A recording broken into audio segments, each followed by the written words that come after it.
speak for himself this morning, where he writes, "Perhaps it is easy for those who have never felt the stinging darts of segregation to say, 'Wait.' But when you have seen vicious mobs lynch your mothers and fathers at will and drown your sisters and brothers at whim, when you've seen hate-filled policemen curse and kick and even kill your black brothers and sisters, when you see the vast majority of your 20 million Negro brothers smothering in an airtight cage of poverty in the midst of an affluent society, when you suddenly find your tongue twisted and your speech stammering as you seek to explain to your 6-year-old daughter why she can't go to the public amusement park that has just been advertised on television, and see tears welling up in her eyes when she is told that Funtown is closed to colored children, and see ominous clouds of inferiority beginning to form in her little mental sky, and see her beginning to distort her personality by developing an unconscious bitterness toward white people, when you have to concoct an answer for a 5-year-old son who is asking, 'Daddy, why do white people treat colored people so mean?' When you take a cross-country drive and find it necessary to sleep night after night in the uncomfortable corners of your automobile because no motel will accept you, when you're humiliated day in and day out by nagging signs reading white and colored, when your middle name becomes boy, however old you are, and your wife and mother are never given the respected title Mrs., when you're harried by day and haunted by night by the fact that you are a Negro, living constantly at tiptoe stance, never quite knowing what to expect next, and are plagued with inner fears and outer resentments, when you are forever fighting a degenerating sense of nobodiness, then you will understand why we find it difficult to wait. 54 years later, I want to say we've come a long way, and we have a long way to go. I have learned a few things along the way that have helped me. I want to suggest 3 of them to you this morning. I commend them to you. The first thing is the discipline of studying history. I love history. I love American history in particular, and I want to commend to you especially 3 important decades that are pivotal with regard to this subject that we talked about this morning. The 1760s, during the colonial period of America, is my area of specialty. The time when the founders were being formed and their thoughts were being formed.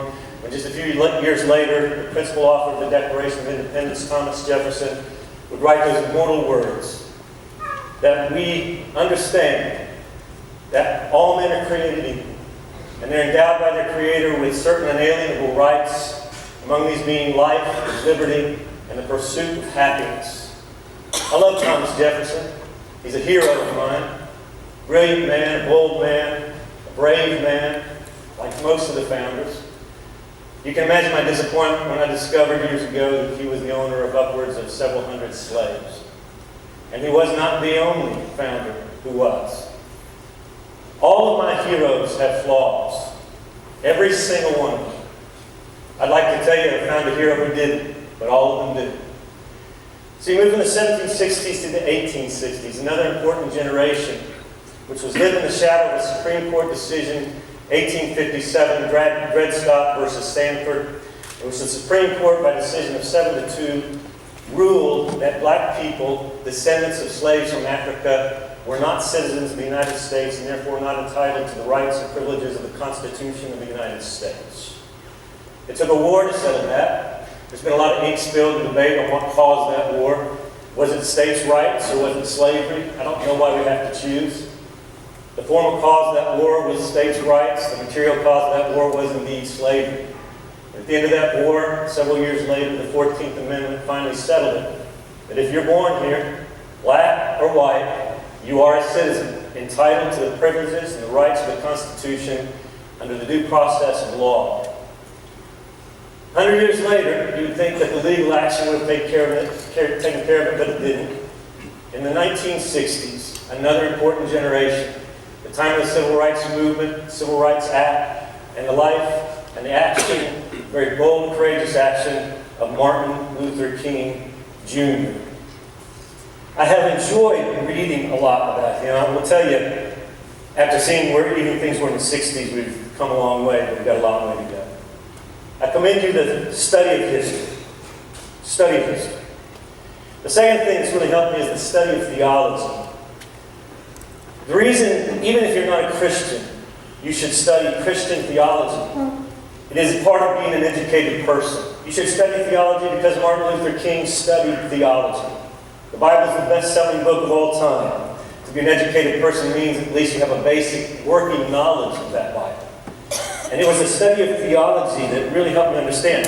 A lot of scholarly work has been done on Martin Luther King that help understand what influenced him most. Who was the greatest influencer in his life? Was it Gandhi? Was it Thoreau? Was it Tolstoy? Was it Nehru?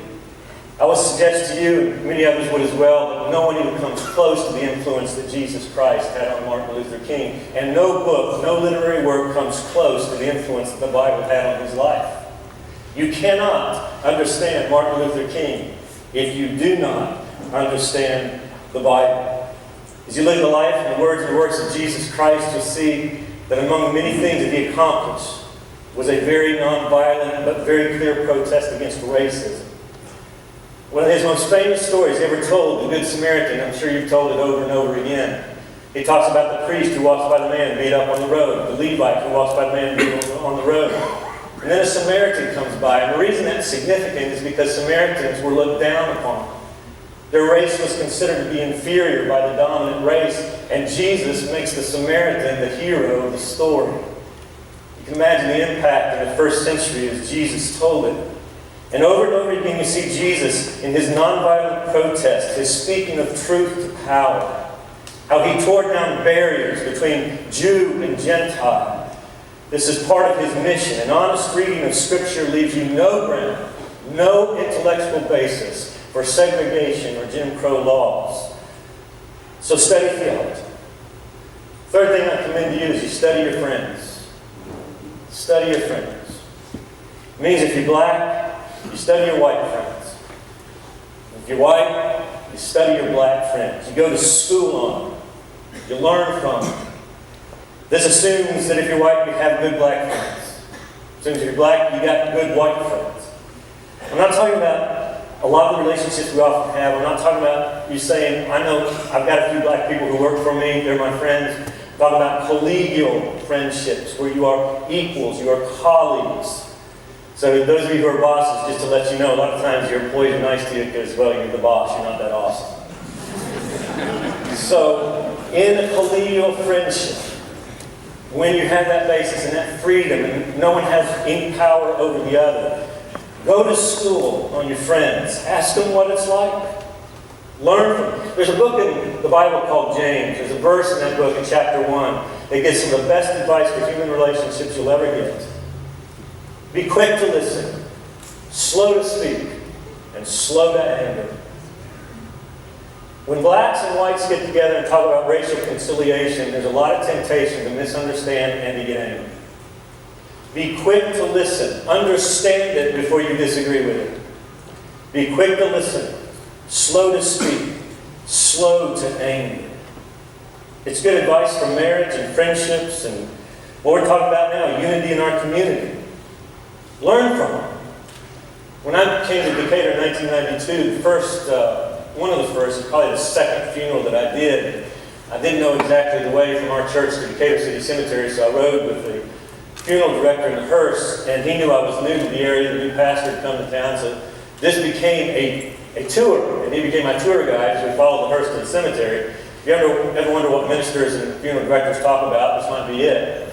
And as we're going to the cemetery, up Memorial Drive, into the entrance of Decatur City Cemetery, he pointed off to the right and he said, now, that's where the black people are buried. And I said, excuse me? He said, this is where the black people were buried. And we kept driving to the part of the cemetery where apparently the white people were buried. About 10 years ago, I asked an African-American pastor, a friend of mine. We had developed a trust relationship to the point where I could just ask him. I said, all right, tell me what it was like. We're about the same age. Tell me what it's like growing up in Alabama. Growing up in Alabama in the 60s. He said, well, I'll tell you how it began.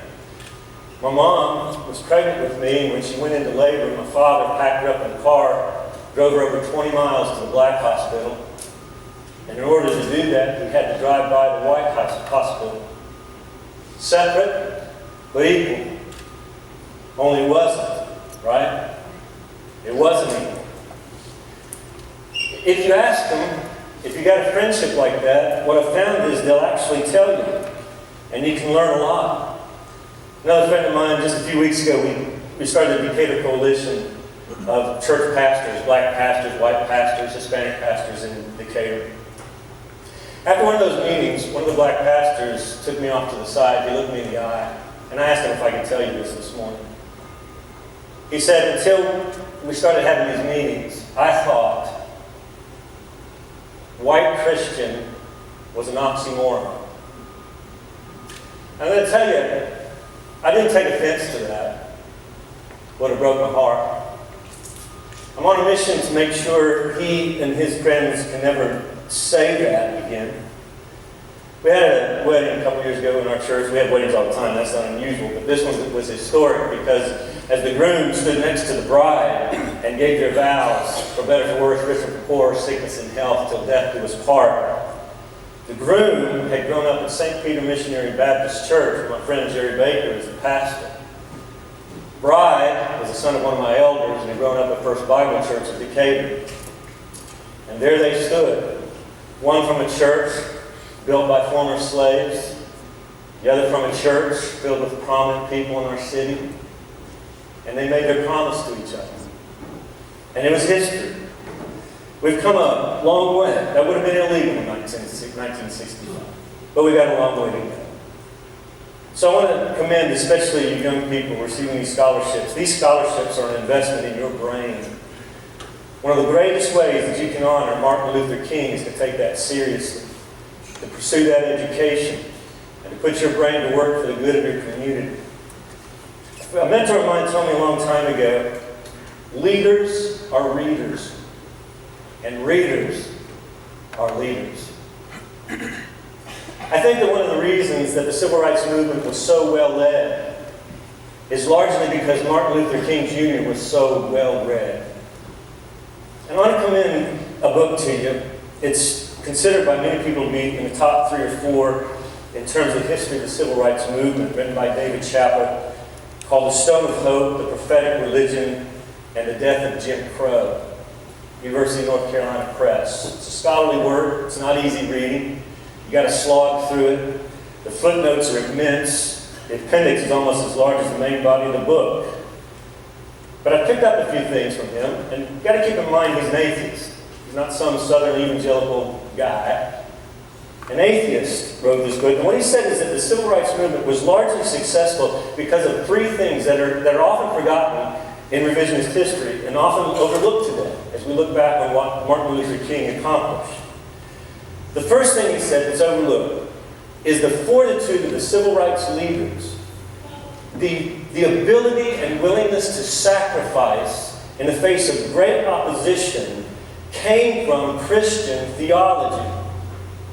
And it was the notion that they were doing God's work. God's work. And even if they met any kind of resistance from man, they would have to stand before God someday and be rewarded by God. And so the prophets of the Old Testament, especially Amos, were very significant to Martin Luther King. But he said another reason that the Civil Rights Movement was so successful is because many white pastors in the South, whether you understand this or not, agreed with Martin Luther King in his call for civil rights and social justice, and some of them stood with him. One of the most famous is probably the most famous Southern Baptist who ever lived. His name is Billy Graham. Now, if you are younger, you may not know who that is, but he's a famous evangelist. And he went all over the world preaching to God. He's still alive. He's almost 100 years old today. In 1954, Billy Graham made it a policy of his ministry that he would never preach in a segregated audience. He said, if I come to your town to preach, if I'm invited by the pastors to preach, you cannot segregate the audience. Not colored people over here, white people over here. It has to be integrated. In 1957, at his New York crusade in Madison Square Garden, Billy Graham was preaching and invited Martin Luther King to stand with him on the pulpit, on the stage, and gave the pulpit to Martin Luther King so that he could preach in Madison Square Garden. They went to South America together. When Martin Luther King was thrown in jail in Albany, Georgia, it was Billy Graham who paid the bail to get him out of jail. In 1964, a year after Martin Luther King Jr. had been in the Birmingham jail, 35,000 people streamed into Legion Field in Birmingham to hear Billy Graham preach the gospel and it was, up to that point, the largest integrated meeting in the history of the state of Alabama. The gospel. Now, the gospel is good news, but you can't understand the good news until you understand the bad news. And I've seen the videotape of this. He told them all, 35,000 of them. Bad news is this: we're sinners, every one of us. We've sinned against God. We've done things He didn't want us to do. We haven't done things He wanted us to do. And so we stand guilty before Him, and we deserve justice from God. We deserve eternal separation from God. That's the bad news. But the good news is this: for God so loved the world, He gave His one and only Son. Whoever believes in Him shall not perish, but have everlasting life. And Billy Graham said, God will forgive you. And here's what's pointed about. He said, He'll forgive you for the immorality you committed last night. And He'll forgive you for the hate that's in your heart today. But you have to do something. You have to receive Him.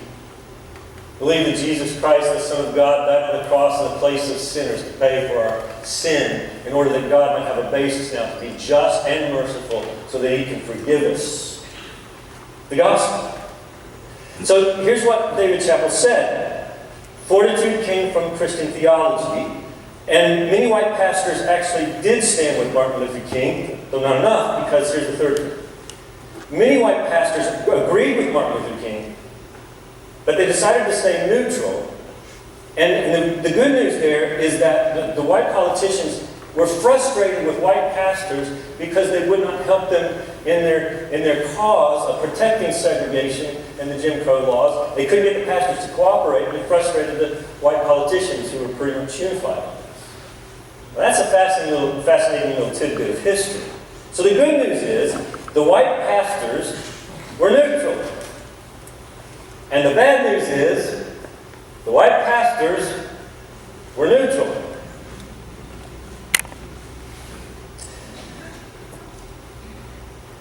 And it's to the white pastors that Martin Luther King wrote these words, a letter from Birmingham jail. I've been so greatly disappointed with the white church and its leadership. Of course, there are some notable exceptions, but despite these notable exceptions, I must honestly reiterate that I have been disappointed with the church.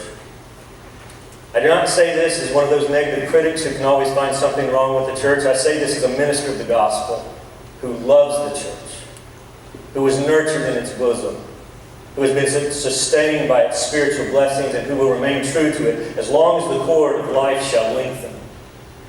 When I was suddenly catapulted into the leadership of the bus protest in Montgomery, Alabama a few years ago, I felt we would be supported by the white church. I felt that the white ministers of the South would be among our strongest allies. Instead, some have been outright opponents, refusing to understand the freedom movement and misrepresenting its leaders. All too many others have been more cautious than courageous and have remained silent behind the anesthetizing security of stained glass windows. Those words will haunt me. I do not pretend for a minute to say that if I had been there, a pastor in 1965, that I would have courageously stood with him. However, I can tell you the reason I'm here this morning. Actually, there are two reasons. First of all, I'm responding to a summons from Martin Luther King Jr. over 50 years ago from a city jail in Birmingham. A plea to white pastors to stand with him. But secondly, and more importantly, I'm responding to a summons from my boss.